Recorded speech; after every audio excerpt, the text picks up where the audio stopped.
Բարի լույս սրտեր, երեք ծաղիկներով նկարդրեցի, շնորհակալություն հայտնեցի ծաղիկների համար, բայց ժողովուրդս մտածեց, որ իմ ծննդյան օրն է։ Ժողովուրդ ջան, ծննդյանս օրը չի։ Ես ծնվել եմ փետրվարի 22-ին։ Բայց ինչևէ, ուզում եմ ասեմ շնորհակալություն ջերմ խոսքերի համար։ Ես էլ ձեզ եմ սիրում, շատ։ Մտել եմ դեսից դենից կարճ իմ մտքերը արտահայտեմ, բայց մի հատ շատ կարևոր թեմա կա, Կտրիշ Ներսիսյան, ուզում եմ իրան անդրադառնամ։ Ուրեմն նախ սկսեմ մեր բարդավարից։ Իհարկե ժողովուրդս վրդովվեց, որովհետև Ռուսաստանից մի հատ պուտան կա, նստել էր իմ ազգիներ վիրավորում ու ես հուսամ, որ քննչական կոմիտեն կզբաղվի լրիվ վաստակով, որովհետև երբ որ քաղաքական ինչ-որ մեծամասնության 700-800 հազարի ասում են թուրք, ժեղ, անուղեղ եւ այլն, դա քրեորեն պատժելի չի, ցավոք սրտի, բայց հայ ազգին կպնելը դա քրեորեն պատժելի է, այսինքն ազգերին, կրոնին կպնելը դա քրեորեն պատժելի է, այնպես որ քննչականը այստեղ գործ ունի անելու, ես չգիտեմ արել է թե չէ, բայց ես սպասում եմ, որպեսզի քննչական կոմիտեն կպնի իր գործերին, որովհետեւ եթե մենք թույլ տանք, որ ինչ որ մի համբալ գա մեր պետություն ու մեր ազգին վիրավորի, մեր տոնը, ամենասիրված տոնը վիրավորի, ուրեմն սա կլինի շարունակական ու ամեն մի փալաս, ամեն մի ռսի կոց կարա ուրեմն գա մեր երկիր, մեր ազգին վիրավորի, սա անթույլատրելի է, ես գտնում եմ, որ այս լրիվ վաստակի հարցերը պետք է լուծի քննչական կոմիտեն, այլ ոչ թե մենք բլոգերներս հելնենք, սրան մի հատ ծխենք ու գնանք, չէ, օրենք գոյություն ունի, խնդրում եմ կիրառեք այդ օրենքը, եկեք ես օրենքը չասեմ, որ հոտվածնա, լավ գիտեք, էսի սենց։ Ինչ հասնում այն համբալներին, այն թումբաններին, որ ընկել են Նիկոլի հետևից, թեվա անելու գործ չունի, հելելա սարերով աման գալիս։ Նախ առաջինի այդ մարդը հանգստանում է, որի իրավունքը ունի։ Ինքը պետք է վայելի իր հանգիստը առանց ձեզ, առանց ձեր կարծիքի, առանց ձեր տուֆտա մտքերի։ Հա, իդեպ խորհուրդ տամ, դուք էլ մի քիչ հայերենասեր եղեք, ասենք ձեր հանգիստը վայելեք Հայաստանի Հանրապետությունում։ Մի քիչ ճանաչեք էլի ձեր երկիրը։ Թե չէ հելնում եք գնում եք Դուբայներով, Մուբայներով, ասենց ֆրֆռում եք, այս մարդուն էլ ձեռ եք առնում, որ հելլասարերով, այո, հելլասարերով, ինքը իր երկիրն է հետազոտում, ինքը իր երկիրն է վայելում։ Ինքը իր երկիրն է սիրում։ Հաբա ձեր նման կներեք էլի, որ չի գնում, ես իմ որ երկրներ միլիոններ չի խաղում կազինոյում ու կրվում։ Համբալներ, չեք էլ ամաչում, արա, հելնում եք եշեշ դուս եք տալիս։ Ասենք ձեր երկրի պետության ղեկավարը հելելա ձեր իսկ երկրում ու առողջ կյանք է ցույց տալիս, առողջ կյանք է վայելում։ Ոչ ծխում է, ոչ խմում է, հելելա սարերով, դժվար ճանապարհներով անցնում է, որ հասնի այդ գագաթներին, հելելեք էշեշ դուս եք տալիս։ Հաբա ձեր նման պետք է մի հատ սիրած խփեր թևի տակ, այդ արարտ երկիր մի 7 միլիարդ դոլար էլ կրվեր, հետո գար ձեր վզին դներ, այ ժամանակ ճիշտ է, ղեկավար կլներ, չէ։ Ինչքան տուֆտա եք դուք, լավ անում, նայեք ու սուսուփուս, այն որ ասում է, ծրպի моя красавица։ Ես մի անգամ մի զինվորի հարց տվեցի, ոնց ստացվեց, որ դու քո կյանքում որոշեցիր զինվոր դառնաս։ Այսինքն քո կյանքը նվիրեց բանակին, հայրենիքին։ Ի սկզբանե ասեց, որ նման միտում չի ունեցել։ Բայց երբ որ ծառայեց տարբեր հատվածներում հայրենիքի, ճանաչեց իր երկիրը, ամեն մի թուփը, դրանից հետո ինքը որոշեց, որ իր սիրտն ու հոգին, իր մարմինը տալու է երկրին։ Այսինքն ճանաչելով սեփական պետությունն ու երկիրը, նրա ամբողջ գեղեցկությունը, նա որոշեց, որ պետք է ծառայի իր սեփական երկրին։ Ու սենց մի բան էլ ասեց, սենց ինչ որ մի բան կոտրված է մեր ազգի մեջ, չի կարա մարդը, ով իր կյանքը նվիրում է իր երկրին, աղբ նետի։ Ոսկյա բառեր ասեց, ոսկյա։ Ես այդ բառերը անդադ զնգում եմ իմ ուղեղում, շատ ճիշտ բան ասեց։ Այնպես որ խորհուրդ կտամ, ծանոթանաք ձեր սեփական երկրի հետ, հետո նոր գնաք Դուբայներ, Մուբայներ, մեկ ճանաչեք ձեր երկիրը, որպեսզի գոնե մի քիչ սիրեք, մենակ ոչ կենացներով, տուֆտա դուս տալով, հայրենասիրության այդ պաթոսախեղտ անելով, այլ գործով, ոնց որ այդ զինվորն է անում, ոնց որ Փաշինյանն է անում։ Իսկ հիմա անցնում են տուփտեքին, ովքեր ասում են. «Ոայ, քրիստոնեական մեր տոնը, հələ տեսեք հնդիկները ոնց են պահում, իրանց հələ տեսեք ոնց են կարում»։ Չէ, հասկանալի է, որ դուք ամեն բարի մեջ կարող եք սեքս տեսնեք, որովհետև շեղված եք այդ հողի վրա։ Դա զգացվում է, էլի ձեր նամակներից է զգացվում, ու ձեր նամակներից նաև երևում է ինչքան այլասերված շեղված եք, էլի, ասենք մամա, պապա, ասենց խմբակային ինչ-որ գործողություններ է տեղի ունենում ձեր ընտանիքներում, էլի։ Դե պարզա որ հնդիկի պարա ձեր աշկին սեքս կերևա։ Ահա։ Բայց մի հատ հարց եմ ուզում տամ։ Ասենք այդ ոնց է ստացվում, որ հեթանոսական այս մեր տոնը դարավ քրիստոնեական։ Հա։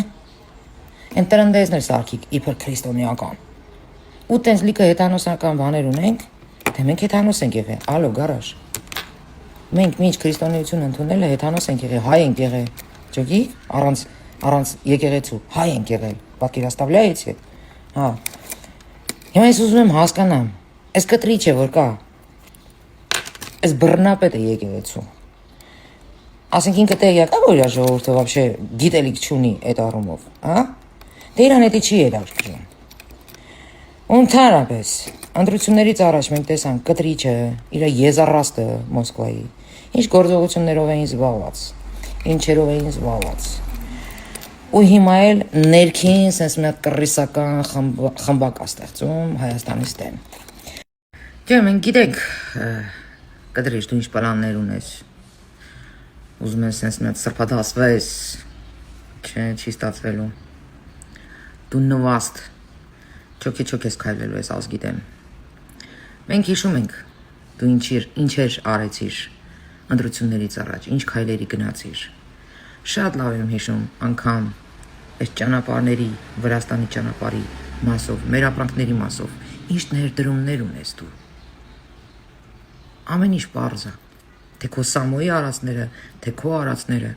ամեն ինչ պարզ է։ Ես սպասում եմ, որ իմ ղեկավարությունը վերադառնա իր հանգստից ու արդեն կպնի պետական աշխատանքներին ու այդ ժամանակ ես պահանջելու եմ, որ քո նման պիղծը ի վերջո լքի մեր եկեղեցին, որովհետև դու իրավունք չունես անգամ մտնելու աղոթելու այդ եկեղեցուն, այդ հնադարյան եկեղեցիներում,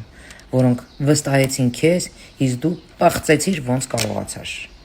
Մենակ այն, որ դու մտար քաղաքականություն ու սկսեցիր խառնել ես պետությունը, քանդել ներսից ես պետությունը, դու աշխարհի ամենապիղծ հոգևորական զգեստ կրողն ես։ Ու դու քեզ նման դաստիարակել ես քո կողքիններին։ Դու ամեն ինչ ես արել, որ այդ եկեղեցում ոչ մեկ հանկարծ գլուխ չբարձրացնի որպես հոգևորական, որ հանկարծ ոչ մեկ որպես հոգևորական չգնահատվի ժողովրդի կողմից։ Շատ լավ եմ տեսնում, թե դու ինչեր ես անում։ Հուսամ, որ այս եկեղեցիները ամբողջովին լրիվ գրանցվելու է կրթության բալանսին, կրթության նախարարության բալանսին, որպեսզի նախ առաջինը պետությունը հետևողական լինի մեր հնադարյան եկեղեցիներին, որոնք հողի տակ են գնում, այդ խաչքարերը հողի տակ են գրում, եթե տեղերը չգիտես, աննասուն կարամ տանեմ ցույց տամ։ Եվ երկրորդը, որպեսզի տեր հայրերը աշխատավարձ ստանան պետությունից ու ազատ լինեն, որ քեզ մերժեն հանգիստ խղճով։ Իսկ հիմա ներկայությամբ կախման մեջ են քեզանից, որովհետև դու հայ ազգին պատկանող ամեն ինչը սեփականաշնորհել ես ու վստահ եմ, որ մի օր էլ աղջկատ կկտակես։ Բայց մենք քեզ թույլ չենք տա նման քայլեր անես։ Ուստի ես հուսամ մեր պետությունը ամբողջովին քո ձեռից կվերցնի։ Քեզ էլ կասի Աշոտյան եղի։ Հասկացար։ Իսկ այն որ դու միտում ունես սրբադասվես, հույսդ կտրի արա։ Քեզ անգամ մատով կպնել է զապադլոյա։ Այսքանը։ Մի բան էլ ավելացնեմ թեմայից դուրս։ Ուրեմն Գառնիում էի, այնտեղ դիջեյներ էին հավաքվել, շատ հետաքրքիր լազեր շոու էր։ Շուտ է եկել, մեքենաս մոտիկ կանգնացրել, որպեսզի հեշտ մուտք ու ելք անեմ։ Ու այդքան ժողովրդի մոտ, մի հատ կովիտը ռուսիկ իմ մեքենայից փոկել է իմ Հայաստանի Հանրապետության քարտեզը։ Մարդ ինչքան ճղճիմ ոչնչություն պետք է լինի, որ փոկի այն քարտեզը, որի վրա քայլում է։ Ուրեմն լսի այ փարչակ։ Ես քեզ մի բան ասեմ, դու զգուշ եղի, որովհետև իմ հողը քեզ չի ներելու։ Դու ընդհանրապես ղեկին որ քշում ես, 40-ից ավել չքշես, որտեվ հաստատ ինքդ քո գլուխը ուտելու ես։ Ես քեզ ասում եմ, դու չես մարսելու։ Դու որ իմ քարտեզը իմ մեքենայից փոկել ես, դա նախ առաջինը իմ գույքն է, դու իրավունք չունեիր կպնեիր իմ մեքենային։ Երկրորդը, ես գիտեմ դու ով ես։ Ես քո հետևից չեմ գալու։ Իմ երկիրն է քո հետևից գալու։ Իմ հողն է գալու քո հետևից։ Դու շատ կերազես, որ ես քո հետևից գամ, որտեղ դու էժան կպրծնես, հասկանում ես։ Ես չեմ գա քո հետևից։ Քո հետևից կգա իմ հողը։ Իմ հողի հոգին։ Ու դու զգուշ եղի, որտեղ դու ծռվելու ես, քո լավը ծռվելու է, ու ես այդ մասին իմանալու եմ։ Այսքան ժամանակ ոչ մեկ չի մարսել, ով ինձ ցավացրել է։ Ու դու ինձ ցավացրեցիր։ Դու ինձ շատ մեծ ցավ պատճառեցիր։ Դրա համար պատրաստվի, որտեղ գլխիդ ես իմ ինչա գալու։ Դու իրավունք չունեիր կպնեիր իմ մեքենային, առավել եւս Հայաստանի Հանրապետության քարտեզին, ոչխար, որի վրա դու քայլում ես։ Այդ թուրքի վաստակ, այդ թուրքի շինված, այ իսկական թուրքի շինվածը դու ես, որ ղզղնում ես այդ քարտեզից, որ վատանում ես այդ քարտեզից։ Դու ես հողը չես մարսելու։ Այս հողը քեզ այն պրիշիկի նման դուս է շպրտելու։ Այն էլ ոնց։ Բան։ Ժողովուրդ ջան, եթե հանկարծ նակլեկա քարտեզ ունեք, խնդրում եմ, նվիրեք ձեր բլոգերին, մերին։ Ես առանց իմ քարտեզի շատ վատ եմ ինձ զգում։ Ու այդ այլանդակը, այդ անգրագետը անգամ չէր տեսել այն փոքրիկ մասնիկը թողելա, բայց բուն Հայաստանս պոկե շպրտելա։ Չասեմ ինչի վաստակա, արդեն հասկացաք։ Այսքանը։